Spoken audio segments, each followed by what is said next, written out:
शेतकरी मित्रांनो नमस्कार.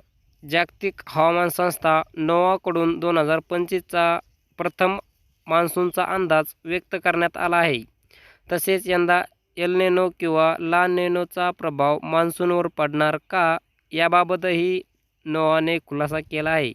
यंदा सरासरीपेक्षा जास्त पाऊस पडणार का याबाबत जागतिक हवामान खात्याने सविस्तर माहिती दिली आहे. जागतिक हवामान खात्याने दिलेल्या अंदाजानुसार यंदा म्हणजेच 2025मध्ये चांगला पाऊस बरसण्याची शक्यता जागतिक हवामान खात्याने दिली आहे. हवामान संस्था नोआच्या प्रथम दिलेल्या अंदाजानुसार भारतात ला निनो सक्रिय राहण्याचा अंदाज असून मान्सूनच्या काळात IOD सुद्धा सकारात्मक होण्याची शक्यता असल्यामुळे यंदा पावसाचे प्रमाण हे सरासरीपेक्षा जास्त असणार आहे.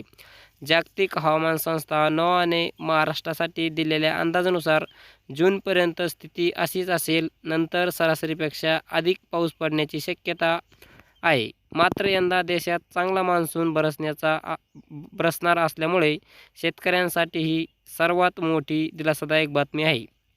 जागतिक हवामान संस्थाचा प्रथम मान्सूनचा सुधारित अंदाज हा एप्रिलमध्ये जाहीर होईल. तसेच भारतीय हवामान खात्याचा सुद्धा सुधारित अंदाज हा एप्रिल महिन्यामध्ये व्यक्त होईल. त्या अंदाजामध्ये कुठे आणि किती पाऊस पडणार हे स्पष्ट होईल. तरी सध्या जागतिक हवामान खात्याने दिलेल्या माहितीनुसार ह्या वर्षी म्हणजेच 2025मध्ये चांगला पाऊस पडण्याचा अंदाज नोआने व्यक्त केला आहे.